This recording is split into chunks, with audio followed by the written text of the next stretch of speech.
Item ಯಾವುದೇ ಇರಲಿ try ಮಾಡಿ ಆಚಿ ಚಿಕನ್ ಮಸಾಲಾ. ಇರಾನ್ ಅಮೆರಿಕ ದಾಳಿ ನಡುವೆ ಮೊಜ್ತಬಾ ಖಮೇನಿ ಪ್ರತ್ಯಕ್ಷ ಆಗಿರೋದು. ಯುದ್ಧ ಆರಂಭವಾದಾಗಿನಿಂದ ನಾಪತ್ತೆಯಾಗಿದ್ರು ಖಮೇನಿ.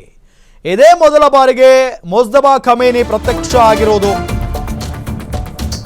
ಇರಾನ್ನ ಸರ್ವೋಚ್ಚ ನಾಯಕನಾಗಿದ್ದಂತ ಅಯಾತೊಲ್ಲಾ ಖಮೇನಿ ಅವರ ಪುತ್ರ ಮೊಜ್ತಬಾ ಖಮೇನಿ ಯುದ್ಧ ಆರಂಭ ಆದ ದಿನದಿಂದಲೂ ಕೂಡ ಪತ್ತೆಯಾಗಿರಲಿಲ್ಲ. ಯಾರ ಕಣ್ಣಿಗೂ ಕಾಣಿಸಿಕೊಂಡಿರಲಿಲ್ಲ.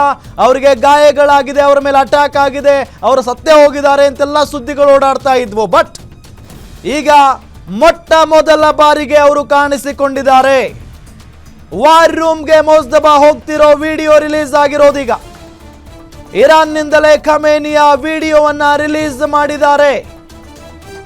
ನೋಡಿ, ಇರಾನ್ ಖಮೇನಿ ವಿಡಿಯೋವನ್ನ ರಿಲೀಸ್ ಮಾಡಿರೋದು. ಈಗ ಮೊಜ್ತಬಾ ಖಮೇನಿ ಅವರೇ ಇರಾನ್ನ ಸರ್ವೋಚ್ಚ ನಾಯಕ ಅಂತ ಹೇಳಿ ಇರಾನ್ ಘೋಷಣೆ ಮಾಡಿಕೊಂಡಿದೆ. ಸೊ ಅವರು ಸರ್ವೋಚ್ಚ ನಾಯಕನೇ ಇಲ್ಲ, ಅವರಿಗೆ ಪೆಟ್ಟಾಗಿತ್ತು, ದಾಳಿ ಆಗಿತ್ತು ಅವರ ಮೇಲೆ. ನೋಡಿ ಅಲ್ಲಿ ಈ ವಿಡಿಯೋ ನೋಡಿ. ವಾರ್ ರೂಮ್ಗೆ ಹೋಗ್ತಾ ಇರುವಂತ ಮೊಜ್ತಬಾ ಅವರ ಒಂದು ವಿಡಿಯೋ ಇದು. ಈ ವಿಡಿಯೋನ ಸ್ವತಃ ಇರಾನ್ ಶೇರ್ ಮಾಡಿದೆ, ಇಡೀ ಜಗತ್ತು ನೋಡಲಿ ಅಂತ ಹೇಳಿ. ನಮ್ಮ ನಾಯಕನಿಗೆ ಏನೂ ಆಗಿಲ್ಲ, ಚೆನ್ನಾಗೇ ಇದ್ದಾರೆ, ಗಟ್ಟುಮುಟ್ಟಾಗಿದ್ದಾರೆ ಅನ್ನೋ ಸಂದೇಶವನ್ನು ಇಡೀ ಜಗತ್ತಿಗೆ ಕೊಟ್ಟಿರೋದು ಬಹಳ ಪ್ರಮುಖವಾಗಿ ಅಮೆರಿಕ ಮತ್ತು ಇಸ್ರೇಲ್ಗೆ.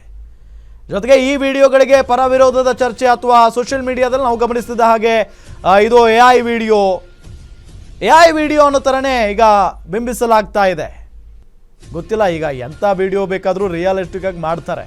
ಇದು AI ಅಥವಾ ರಿಯಲ್ ವಿಡಿಯೋನ ಗೊತ್ತಿಲ್ಲ.